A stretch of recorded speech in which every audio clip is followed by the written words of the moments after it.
Okay, so the theme of the conference is regeneration, and as Steve has already alluded to, there's been quite a lot going on pensions, not least from the DWP with trustee responsibilities, value for money, helping members with decumulation, collective defined contributions, and we've had Jonathan Gullis's backbench bill on auto-enrollment, which has been passed into legislation, but for which we still don't have a start date. An influential think tank suggesting that within 20 years the state retirement age should go up to 71, which is quite punchy. So there's a lot going on, so I'm delighted that Paul Maynard, the Pensions Minister, has joined us to talk about some of these issues and more. Paul has been the MP for Blackpool North and Cleverleys since 2010. Extended your majority in 2019 to over 8,000. Indeed, yeah. Before joining Parliament, Paul has worked for my old constituency MP in North Somerset, Liam Fox, and also worked for Liam Haigh, who was the MP for Richmond, a seat now occupied by one Rishi Sunak. So there's that regeneration thing again. So Paul has also been an active campaigner on disability rights. And so I'm delighted to welcome Paul to the stage. And Paul, I want to address the elephant in the room. I think we need to get this out there, and it's a question that a lot of people will want me to ask you. Is it true you're allergic to bananas? Well, I know how disappointed so many will be that there were no bananas in the venue. I know how so many depend upon that daily dose of sodium to kick-start their day. I am deeply allergic to bananas. Even the sight of them can be enough to trigger some quite violent vomiting on my part. It's actually inherited, believe it or not. Did you know you could inherit this? My mother's father was a ship's chandler in the docks in Liverpool, and when bananas came off the rationing, he brought back a big box of them, fresh in for my mother to try for the first time ever. She gorged herself on all these bananas, made herself violently sick as a consequence, and then passed it on to me.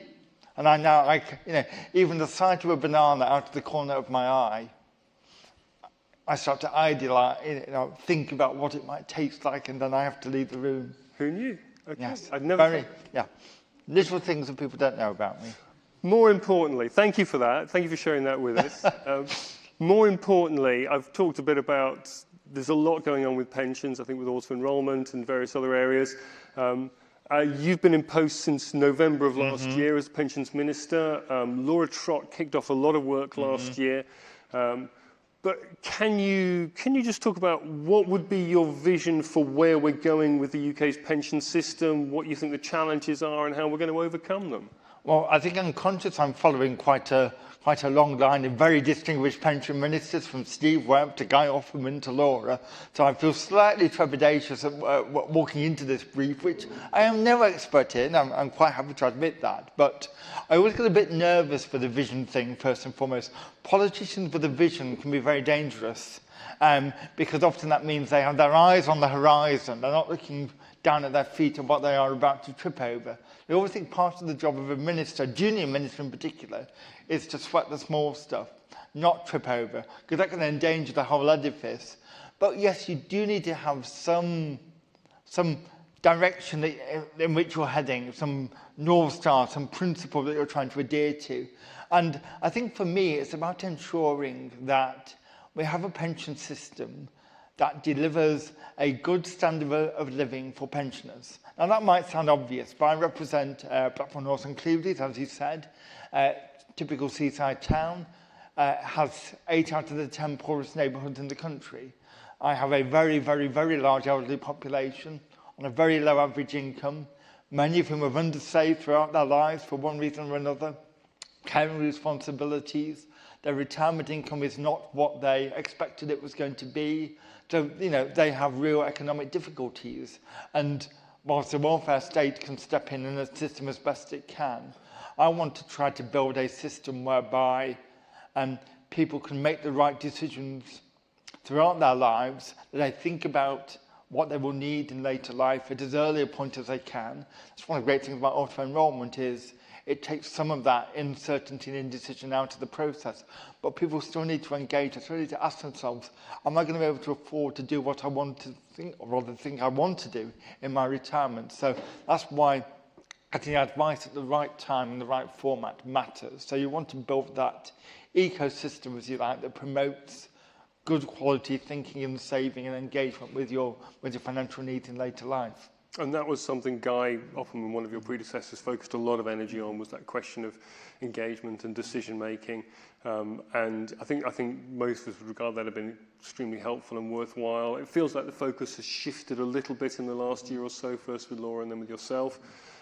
But I mean, I'd like to dig in a bit to the auto-enrollment question, because you talked about the simplicity of just put everyone into a pension at 22 or 18 or whatever, and it makes sense for people to save. But we've got to a point where we know, according to the Pensions Policy Institute, over the next 15, 20 years, the proportion of homeowners in retirement will drop quite significantly. It's currently about 78%. It's going to drop to 63%. So more and more people won't own their own home in retirement.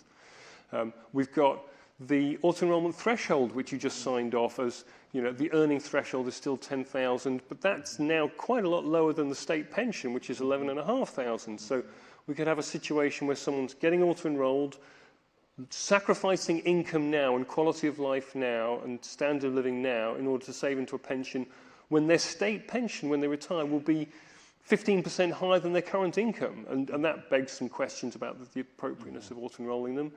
We've got around 15% of self-employed people saving in a pension, most of them aren't. So it's increasingly challenging what the shape of auto-enrolment should look like. We're now getting to the stage of the nuts and bolts of delivery of the vision. You can always have a vision, you need to do stuff to implement it, and that's where Laura and I have been on a journey, as it were, finding the different tools we need to apply to achieve that vision. Clearly, auto-enrolment is a fundamental change to our pension system. I am told all the time what a great success it is. And to one level, yes, it is. Deeply complex. It's been delivered successfully. Most people don't know that it's been a success. You know, the power of inertia is a great thing very often. So, yes, it is a great success, but it is like an incomplete monument. It's not yet complete. The true vision has not been delivered, in my view. So you rightly point out some of the shortcomings of the current system that need to be built upon. Take your point around the £10,000 threshold. And I've thought deeply about this. Once again, I have a very low-income constituency. At what point do I want people to start spending for their pension versus having that money available in their day-to-day lives to cope with the unexpected? It's a very fine balance to strike, in my view. I want to see them thinking about the future, but there's a risk if they think about the future, they slip into worse poverty in the here and now. So that's a real balance to strike.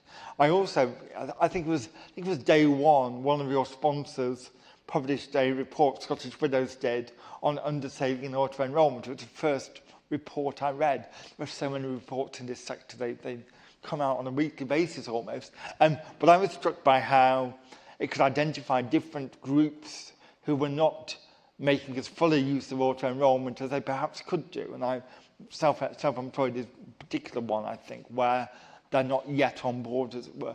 I think more creative thinking is going to be needed around how that is structured, because self-employment is such a broad spectrum. For some, it's disguised unemployment almost. For others, they are running quite sizable businesses. So one side is not necessarily going to fit all in terms of the architecture you need to create and frankly, the dialogue you need to have with that sector.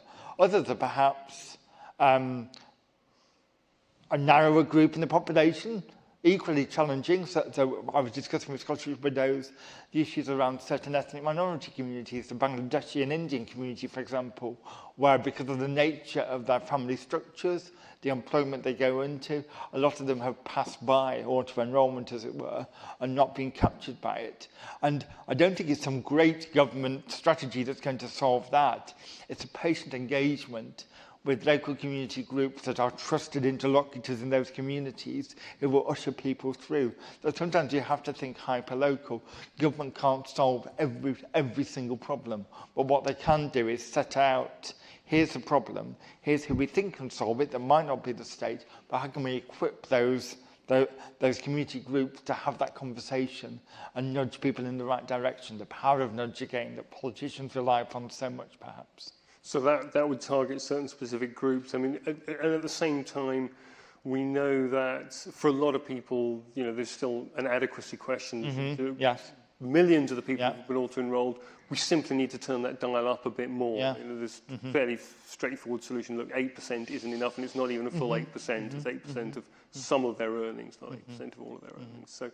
So I guess that leads to the question of, when are we going to see the 2017 reforms, the Jonathan Gullis bill, actually implemented? Well, we've done the consultation, we know how to do it, we know it is now in the waiting room of great decisions to be announced at a future date. Okay. And it's never for me to anticipate what the Treasury might or might not do. But I know how important it is. I know what I happen to think as to why we need to do it. So it has my full support and oomph within government for Brilliant. all that is worth. And okay, that's good to hear. And then I guess the question is, going beyond that and thinking about some of those challenges that we both just talked about, is how do we get beyond that? How do we redefine auto-enrollment, and how do we find a path through that will allow us to address some of these subtleties and complexities and trade-offs between individualism and collectivism and nudges versus engagement and personal choices? How do we find a way through that? I think it maybe goes back to the earlier discussion we were having around people's own engagement with their pensions. The more questions they ask, be it to their advisors or through just what they read in the papers or see on daytime TV, what do I need to do? Is what I am doing right now good? Is what my employer giving me a good deal? We know that many employers pay above, for example, the minimum amount in auto-enrollment. And I don't think many employees perhaps are aware of whether they have a good employer or a bad employer. In certain sectors, employers actively use it as a recruitment tool to say, look, we're giving you a better pension. So different sectors in the economy work in different ways. So I'm always nervous about having a blanket approach that will somehow capture everyone. The basic architecture is there. You don't have to start addressing those different economic sectors to look at what the issues are around there, because we see, I get the impression in my early weeks in the job, this is a sector which has lots of fads in it. The next big thing, at the moment it's CDCs. I think they are an interesting idea. I know Royal Mail is embarking on that path. They may be right for certain types of business. They might be right for certain sectors of the economy. They won't be right for everyone or every single business. So there's a danger that politicians hair off in one direction, thinking that's the next big thing. I'm going to make my name with that particular innovation. And occasionally you need to take a step back and think, what am I trying to deliver at the moment that needs to be ushered to a conclusion? Think of dashboards, for example. I want to make sure that dashboards are delivered. A lot of the other nice big ideas out there are almost contingent upon dashboards, and that the engagement that will promote. So you need to deliver what's in flight, if you like, already, before you start to dream wider dreams. And great, Royal Mail are doing CDCs. Let's see how that works in practice. I know there's appetite out there from individual employers, multi-employer groups as well, and economic sectors. So you need to try different things, admittedly, but not get obsessed that the latest novelty is the answer to all our problems. It's really interesting. There's a lot I want to come back to there, and particularly on the CDC stuff and perhaps the small pots. I just wanted to check on one thing. I mentioned about the state pension, and do you have a view about that paper that came out, the ILC paper, about an acceleration to state pension age increases? Or, thinking about your constituency, yes. Presumably for them, you'd look to go in the other direction in some ways. Well, every report gets printed out from my weekend box, and there's about five going in it this weekend, I think. So I haven't read it in great detail yet. But what I have seen, I think, what it struck me was, it was looking particularly at the old age dependency ratio and what that needed to be in order to fulfill their own view of what is financially sustainable in the future. Obviously, when government commissions its independent review of the state pension age, it looks at a slightly wider range of considerations, including changes in life expectancy and indeed wider workforce changes. I think that there are parts of my constituency, if people have ever been to Blackpool to visit the seafront and the Tower, you go 50 yards back, you are in the poorest ward in the country. And the ward I represent of Claremont has a healthy life expectancy for men of 53. So people my age are dropping out of the workforce. I'm 48, so I'm just below the average. You know, at that point, that's not a life expectancy, that's a healthy life expectancy. Life expectancy in that ward is 63. They're not even reaching state pension age. So I'm conscious that merely upping the state pension age might not always be the right answer. And I know that we need to look at how COVID has impacted as well and the patterns of life expectancy before we start making ambitious discussions as to what happens next. I think we need to deliver what we've agreed upon, but I think, and I know from the inbox I've seen overnight, airy comments like that report had, I think, do generally concern people out in the real world, and we often forget there's a real world out there who think, oh God, can I really cope to 71? Some people want to work to 71 and beyond, but that might not be the answer for everyone. So when we commission that next independent review of the state pension age, then we're looking at a much broader range of indicators. Thank you for that. So you referenced consolidation, and I know that you've just kicked off the first industry working group on the default consolidators initiative, so I'd be interested in what you can say on that front. But we've currently got a significant smallpox problem, so there's a dual strategy from the DWP on default consolidators to get rid of the stock, and then you've been taking in consultation on this question of a lifetime provider to perhaps address the flow of smallpox. So what's your vision on where we get to on all of that? Again, sorry, I asked that vision question again. There's always visions. Too many visions for politics. Well, but we're talking about practical measures to resolve exactly. these They are. So where are we going to get to on this? I mean, to me, this is the plumbing of the system, if you like. This is the necessary stuff that most people aren't going to see, but it's absolutely vital. So when I came into the job, the first concept I got was stock and flow. I thought, I hadn't really thought of it that way before, but it's self-evident when you think about it. And then the extent of labour mobility perhaps surprised me, just how people, this idea that people have 11 jobs throughout their working lives. I hadn't, intuitively you know that, but you then connect that to how the pension system functions. You think, gosh, it is creating all these small pots. The fact that people aren't engaging, the fact there isn't a dashboard yet for them to see where those small pots are, clearly has a consequence in their engagement and in the benefits that they accrue through those small pots and the cost to the sector as a whole. I think over 200 million a year of managing these small pots that probably cost more money than is actually in them. So the idea, the concept of aggregating them made immediate sense to me. It was one of the easiest things for me to get my head around in week one. But to do that, and this is what yesterday's small pots working group was trying to focus on, was very much the complexity of the architecture that's required behind the scenes, the hidden wiring, just to enable that. How does the carousel system work? How do you need, what payment mechanisms do you need to set up? What are the software demands? How do you ensure it's all legal and actually compliant with the law? So, simple notion perhaps, very complex to deliver. But by putting a lot of that architecture in place, I think it unlocks some of the wider ideas that will be occurring in the years to come. So, you mentioned stock and flow. We're still going to have a flow of small pots. The stock answer, the small pots consolidator, might provide a lot of the architecture you then need to deal with the flow.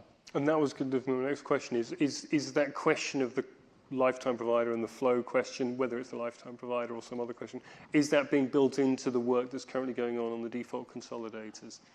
Well, that will be a matter for the working group. I'm not going to start telling them because I'm no expert. But I think what I would, obviously, there's a consultation that closed 26th of January.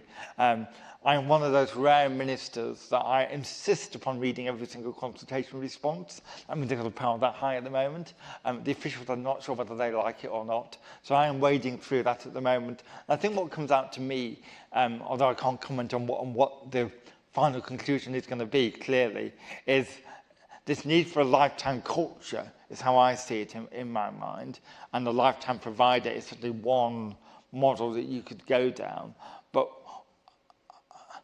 what is very clear is the interdependency of all these ideas that are in flight. So it goes back to my earlier point about not tripping up what's in front of you.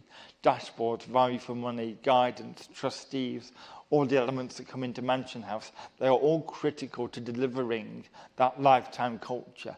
And it may be that we evolve towards a lifetime provider. It may be that we evolve in a different direction. But asking those questions is fundamental about what sort of pension system do we now want? Although auto-enrolment isn't complete as a superstructure, the elements are now in place. Where do we go next? We don't just sit back and say, right, job done. That's clearly not the case. So to me, it's really exciting, wider philosophical discussion being had that lifetime provider has provoked. Very strong views, I have to say, that I have noticed. Yes, indeed. And when are we likely to hear some more output from DWP in on due that? course. Okay, that soon. So I get told off if I say anything more than in due course. And presumably, for now, the department's official position is you're agnostic on where that goes. Yes, yeah. As I say, I'm still literally reading the different submissions and I'm just weighing up the competing arguments and the competing views. So you talked a bit earlier about engagement, and one of the compelling arguments for me about the lifetime provider is that it gives individuals agency and greater control over their retirement savings, and you've got one pot to have a relationship with, and I can see that makes a lot of sense. And the counter arguments are, yeah, but it breaks up the relationship with the employer, and that's really important, and that adds value. So, that is a debate that's being had at the moment. But I'm interested because, earlier on you talked about the value of engagement and getting people to make decisions around this kind of stuff.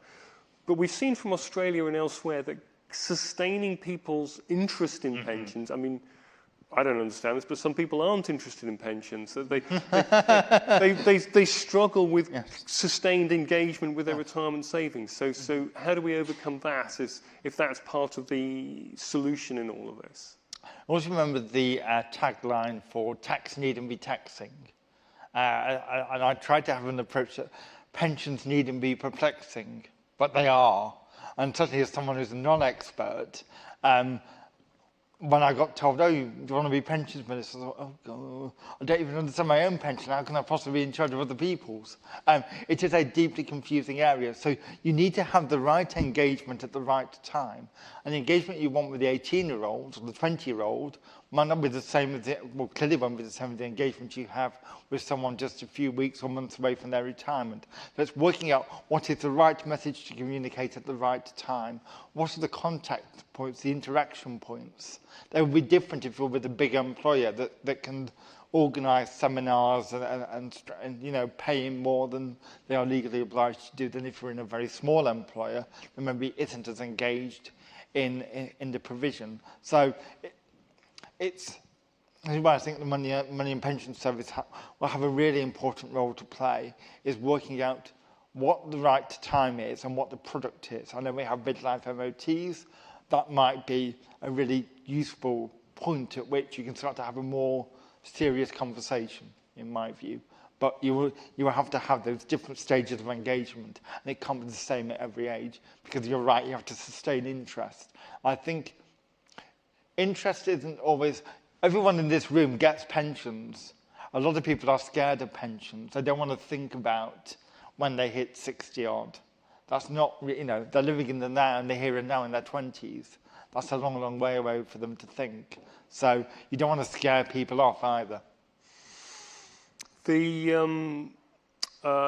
Mansion House speech back in July, and then the autumn statement and the papers that came out around those two events.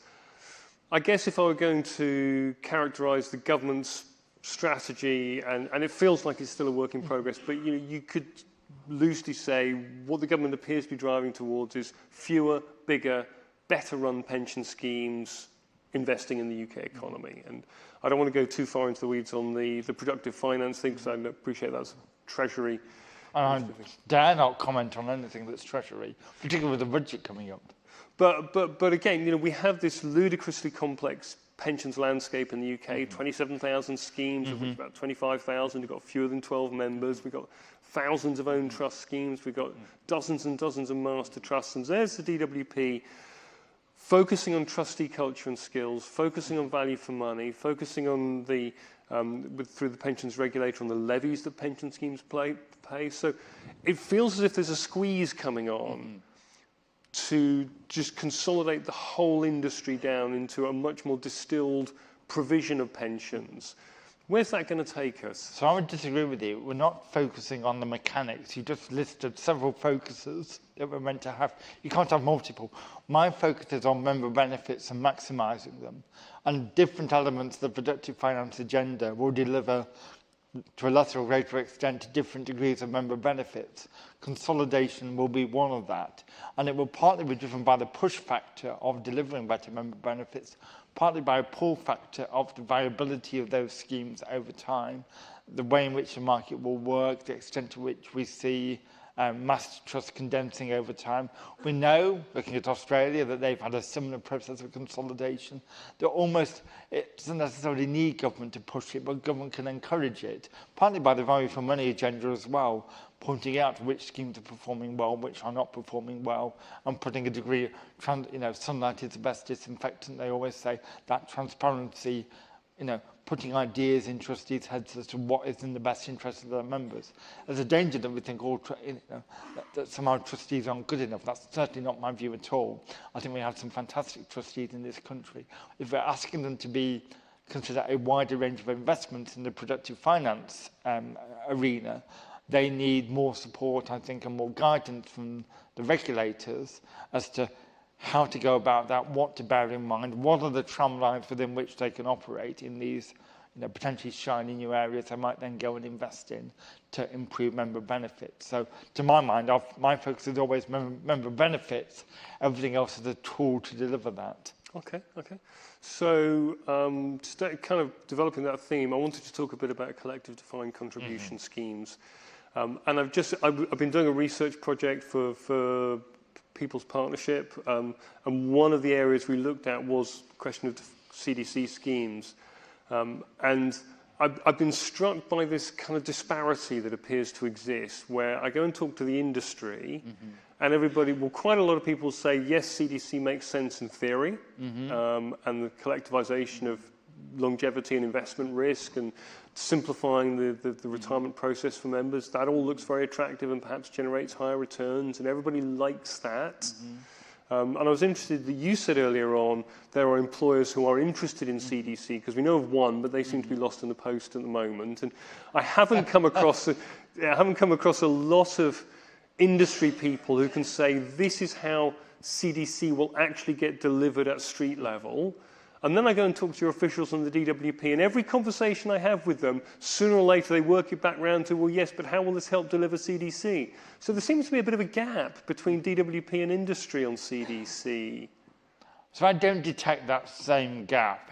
As I say, the benefit of being a new minister with a fresh pair of eyes is you can question orthodox and receive wisdom. So I see CDCs as a potential avenue to go down. I'm pleased that Royal Mail are on the cusp, eventually, getting it done. I know we need better regulation that's going to need a legislative slot to deliver as well. But I think there are still questions that Royal Mail will help us answer about how they operate in practice.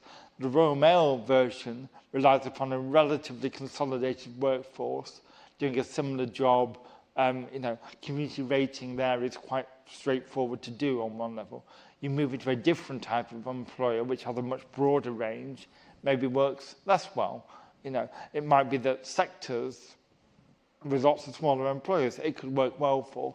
And I think the other key point that we'll need to see how it works in practice is that communication with members themselves, whether they understand what they're being offered, and because I don't want to see it being a marketing opportunity, but we know from Netherlands that in certain years incomes have gone down. People have had to be warned that their income might go down. So that makes it a communication challenge that, yes, it might be better for many members in the medium and the long term for their financial future, but they need to factor in the fact that their income might go down. And how that lands with people in the real world remains to be seen. We can predict, we can maybe what we would like to see happen, but we can't know until why role model is so important, seeing how that goes, I think. So finding a relatively tight, homogenous workforce in a particular sector, and perhaps lifting them up wholesale and putting them into a CD scheme would be a really good experiment. We could start with the MP's pension scheme, couldn't we? Well, first I would have to understand the MP's pension scheme. So I actually have a letter about the McPhail judgment that's been sitting on my desk for 6 months, telling me I must do something, and I still haven't done it. So thank you for that prompt, because it is a very confusing. Even my financial advisor, who got my pension pack, couldn't understand it. So. Okay, so I like the way you moved around that question. Yes, I am a politician. Come on.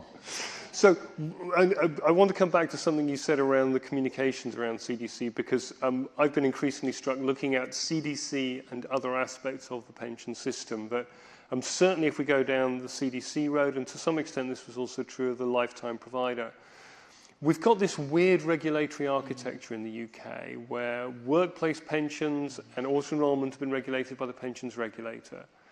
But retail financial services, and we've got the FCA coming later on today, and disclosures and member communication is largely regulated by the FCA. And we've ended up with these weird camps, and one reports to the DWP and one reports to the Treasury, sort of crudely.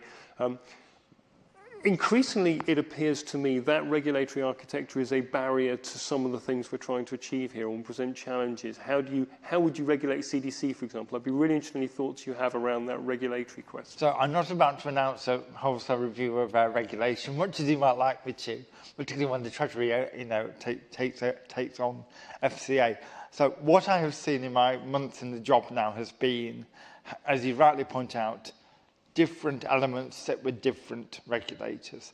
Some of what sits with the FCA actually goes beyond pensions. So where my mind is at is that actually, if we try to move stuff into DWP, we might be moving other aspects of the financial services industry that actually has nothing to do with DWP. So in a sense, there are always going to be wider issues around advice and guidance and marketing and what have you that aren't just about pensions, about all the other reasons you might be engaging in the financial services sector. So it's your typical Venn diagram. There's a bit in the middle that you tussle over maybe. That's why it's important to, that we have good relationships between TPR and FCA, which we do. And you can quiz the FCA lady later on how much of it she wants to hand back over. I suspect not very much, because there's a good reason why it's evolved in the way it has done. It's certainly made sense through the evolution, I find, where we've got to presents some challenges. Yes. But as you say, we can talk to Kate about that this afternoon.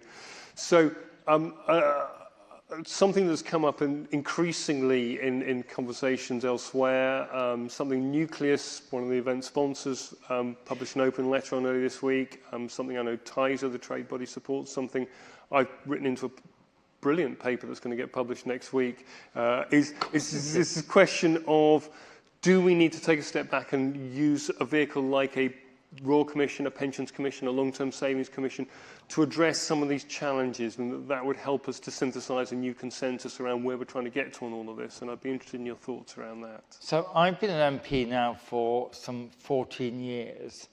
In the years when I've had the privilege of being a backbencher and able to do whatever I like, I focused a lot on financial resilience issues, particularly amongst the lowest paid. And I have been to launch after launch after launch of the next great strategy or report or inquiry into the wider issue of making sure people have enough money for their future, be it pensions, be it savings, be it those in work or whatever. I think you can almost have too many reviews, because you start setting more hairs running. As I said earlier, we have an awful lot on our agenda at the moment that I want to deliver. I get the fact that there are big vision issues out there, that we're always asking what's the next question, what's the next thing we need to start thinking about. So I'm not sure right now is the time for a Royal Commission, because some of what we're about to do is quite fundamental. Dashboards, I think, will fundamentally change how this nation views its retirement options, particularly if you add any sort of functionality to those dashboards, as I, as a non-technical expert, would love to do just like that with the press of a button. I know it won't be that easy. So I think that should be the priority. delivering the value for money in particular and the dashboard, I think, of all the measures we have, will have the greatest impact in how I, as an individual and any other individual, understands what their pension future will be. That then will raise up more questions as to where the gaps are, that maybe at that point the next think piece needs to occur. But I see a lot of the private sector paying for these reports as sort of their corporate social responsibility, duplicating everybody else's thinking and almost generating an entire industry of people who float from commission to commission to commission, dispensing their wisdom without it ever actually being delivered by anyone. Okay. I'm a deep cynic, aren't I? Yes. I would just say in defence of Adair Turner that particular moment delivered a consensus and a strategy and a way forward that was hugely valuable. Yes. And there's a point at which we'll need another one. I'm not suggesting that it's right now, then. And your point around the dashboard, I think, will be welcome news to a lot of people in the industry. And I saw only this week, last week, the DWP published its guidance around schemes looking to seek a deferral and I guess that set a bit of an alarm bell in my mind about, well, are we going to get to October 2026, I think is the final deadline for when we're supposed to have a fully armed and operational dashboard ecosystem and people will be able to start using it. And is that still going to happen, I guess would be my question. So I'm very confident it will. I'm taking a very close interest in the work of the dashboards team. As I know the new chief executive at MAPS is Oliver Morley. We want to make sure we get this right. I'm asking them, I don't want any optimism bias in what they're telling me. I want it unvarnished, I want it honest, and I want it straightforward. So I'm confident about where they are, their ability to understand what's going well, what's not going well, and making sure that we hit the milestones that need to be hit. So I'm confident it's on track. I know it's had a checkered history before my time. It's so important, I want to get it right. Brilliant, that's really good to hear. And so just again to play back the sequencing, we've got the dashboard, we've got the value for money, and so work like the default consolidators and the lifetime provider, that happens further down the tracks.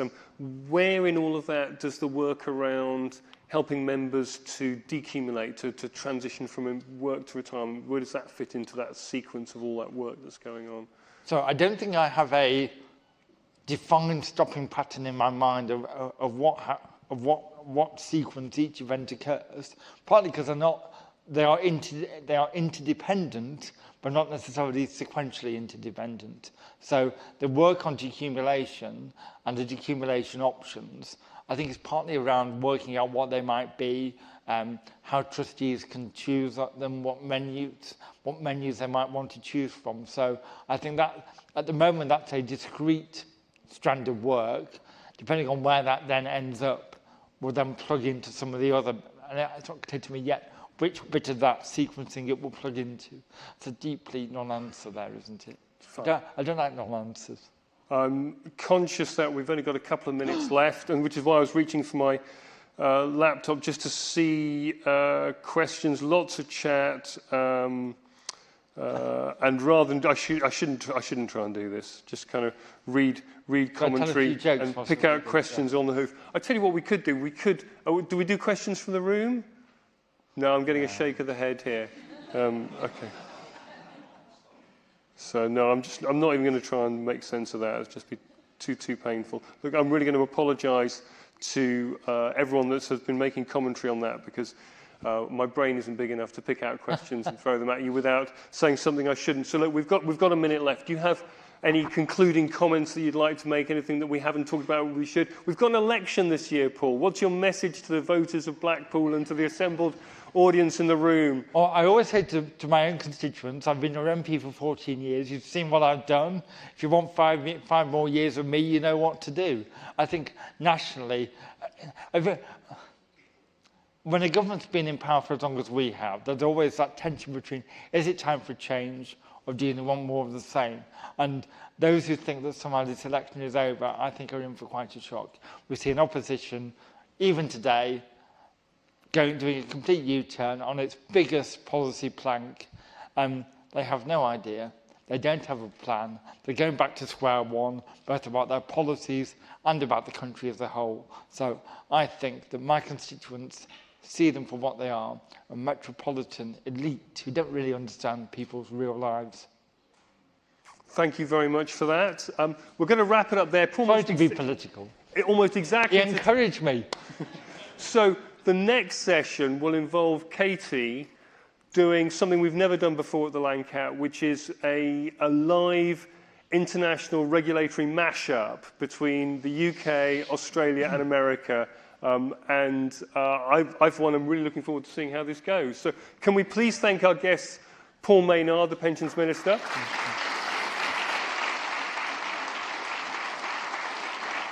Thank you very much indeed. And we'll welcome Katie to the stage. Thank you.